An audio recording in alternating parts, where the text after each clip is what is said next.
Hi, പുതിയൊരു വീഡിയോയിലേക്ക് സ്വാഗതം. വീഡിയോയും ഹയർസിനെ കുറിച്ച് തന്നെയാണ്. ഹയർസിന്റെ ഒരു പുതിയൊരു കേസിനെ കുറിച്ചാണ്. നമ്മുടെ നമുക്കറിയാം, GST ആണ് ഇവരെ ആദ്യമായിട്ട് ഇവരുടെ തട്ടിപ്പുകൾ പുറത്തു കൊണ്ടുവരുന്ന ഏജൻസി എന്ന് പറയുന്നത് GST വകുപ്പാണ്. ഇവരുടെ തള്ള് 3000 കോടിയുടെ ടേൺ ഓവറുള്ള കമ്പനിയാണ് നമ്മുടെ ഹൈറിച്ച് എന്നൊക്കെയുള്ള തള്ളുകൾ GST വകുപ്പിൻ്റെ ശ്രദ്ധയിൽപ്പെടുകയും GST വകുപ്പ് ഇവരുടെ ഓഫീസിൽ സർപ്രൈസ് ചെക്ക് നടത്തി കണ്ടെത്തിയ രേഖകളുടെ അടിസ്ഥാനത്തിൽ ഇവർ ഒരു ചുക്കും ചുണ്ണാമ്പും GST കാര്യമായി ചെയ്യുന്നില്ല എന്നും ഒരുപാട് കോടികളുടെ ഇടപാടുകൾ നടക്കുന്നുണ്ട് എന്നും ബോധ്യപ്പെട്ടതിൻ്റെ അടിസ്ഥാനത്തിൽ ഇവരോട് ആദ്യഘട്ടത്തിൽ അതിൻ്റെ ഒരു തുക അടയ്ക്കാൻ പറഞ്ഞു. പക്ഷെങ്കിൽ ഇവർ അടച്ചില്ല എന്നുള്ളതാണ്. 126 കോടി അടക്കാൻ പറഞ്ഞു. പക്ഷെങ്കിൽ അതിൽ 50 കോടി അടച്ചു. ബാക്കി 76 കോടി അവിടെ ബാക്കിയുണ്ടായിരുന്നു. ഇത് അടക്കാത്തത് കൊണ്ട് പ്രതാപനെ ചോദ്യം ചെയ്യാൻ വേണ്ടി വിളിപ്പിക്കുകയും പുലർച്ചെ 4 മണിക്ക് അറസ്റ്റ് രേഖപ്പെടുത്തുകയും ചെയ്തു. സംഭവം നടന്നത് കഴിഞ്ഞ വർഷം ഡിസംബർ 1-ാം തീയതിയാണ്. അപ്പോൾ അതിനുശേഷം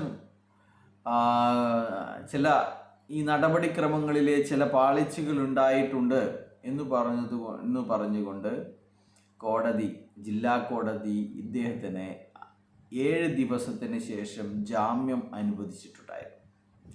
അന്നാണ് ജില്ലാ കലക്ടർ ഇവരുടെ അക്കൗണ്ടുകൾ ഫ്രീസ് ചെയ്തിരുന്നത്. എന്നാൽ ഈ ഒരു നടപടിക്രമങ്ങളിൽ വീഴ്ച പറ്റിയിട്ടുണ്ട് എന്നും പക്ഷെങ്കിൽ പ്രതാപൻ അന്വേഷണവുമായി പൂർണ്ണമായി സഹകരിക്കണമെന്നും മറ്റ് നടപടികൾ ചെയ്യുന്നതിന് യാതൊരു തടസ്സവുമില്ല എന്നും ആ കോടതി തന്നെ പറഞ്ഞിട്ടുണ്ടായിരുന്നു. എന്നാൽ അതിനുശേഷം പ്രതാപൻ ഒളിവ് ജീവിതവും അന്വേഷണത്തോട് സഹകരിക്കാതിരിക്കുകയും ചെയ്തതിൻ്റെ അടിസ്ഥാനത്തിൽ ഫെബ്രുവരി 28-ന് തന്നെ ഹൈക്കോടതിയിൽ ഈ ജാമ്യം റദ്ദാക്കണം എന്ന് പറഞ്ഞുകൊണ്ട് GST വകുപ്പ് പ്രതാപനെതിരെ കേസ് ഫയൽ ചെയ്തിട്ടുണ്ടായിരുന്നു. Criminal miscellaneous complaint, criminal MC 2189 അതിൻ്റെ കേസ് നമ്പർ. നടന്നിരിക്കുന്നത് ഈ വർഷം 28 ഫെബ്രുവരിക്കാണ്. അപ്പോൾ ഈ കേസ് 2-3-ന് ആദ്യമായിട്ട് ഹിയറിങ്ങിന് വരികയും പ്രതാപന് പോസ്റ്റലായിട്ട് ഇതിൻ്റെ നോട്ടീസ് അയക്കുകയും ചെയ്തിട്ടുണ്ടായിരുന്നു. പിന്നെ ഈ കേസ് എടുക്കുന്നത് നോട്ടീസ് അയച്ചു, പക്ഷെങ്കിൽ അന്വേഷണവുമായിട്ട് സഹകരിക്കുന്നില്ല. പിന്നെ ഈ കേസ് എടുത്തിരിക്കുന്നത് കഴിഞ്ഞ മാസം 28-ാം തീയതിയാണ്. നോട്ടീസിന് വ്യക്തമായ മറുപടികൾ പറയാത്തതിനാൽ കഴിഞ്ഞ മാസം 28-ന് ഈ കേസ് എടുക്കുകയും 18/12-ലേക്ക് കേസ് മാറ്റിവെക്കുകയും ചെയ്തിട്ടുണ്ടായിരുന്നു.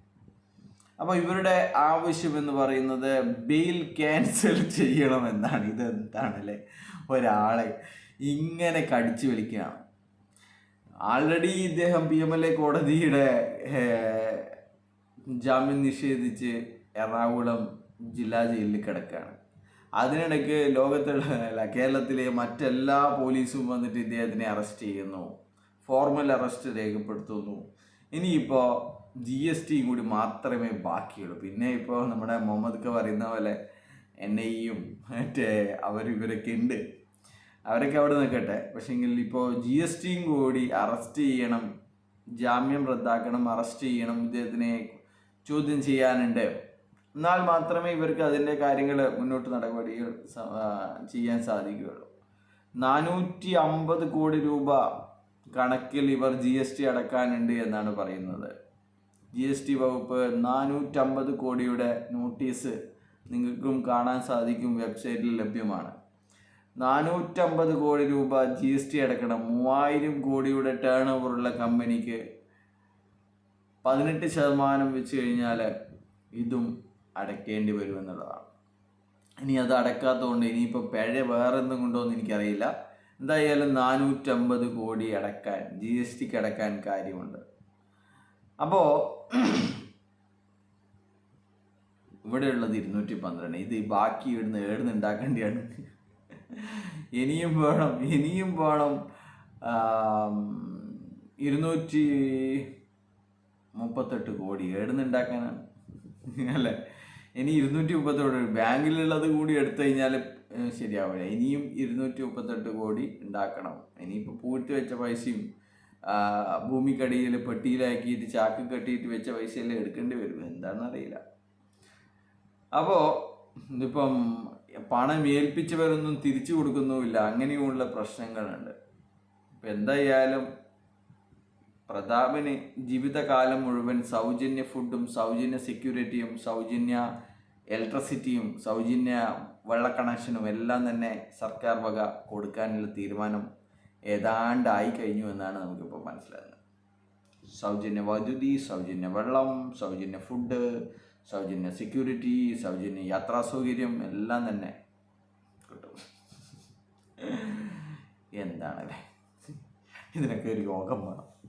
Bye.